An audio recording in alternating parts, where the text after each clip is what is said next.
oynayan veya hər hansı bir musiqi alətində ifa etməyə bacaran varsa, təcili surətdə Sabir küçəsindəki dərnəyə gəlsin. Çünki bugün Rəşid Behbidovun yaradıcılıq gecəsidir. Rica olunur, əziz yoldaşlar.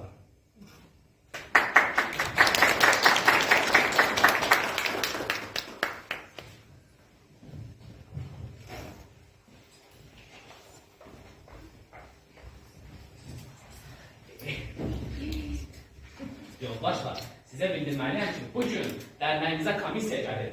İşlerimize bakacaklar. İşlerim tutarım. Niye bakacaklar baba?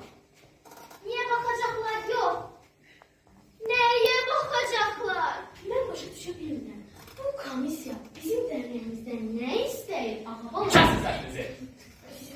Təcili tədbir görməliyik. Fikirləşin, hamınız fikirləşin.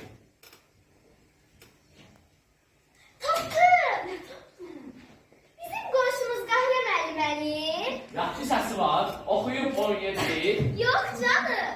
Amma onun məktəbinin çox silahlı şagirdləri, bacarıqlı kollektivləri var. Onlar həm oxuya bilirlər, həm oynaya bilirlər. Müxtəlif musiqi alətlərində ifa etməyi də bacarırlar. Mən Qahlə müəllimiyə deyərəm, o da məktəbinə deyər. Allah. Siz gedin Qahirə müəllimə deyin. Mən də komisyanı məsul edeyim. Gitmeyin.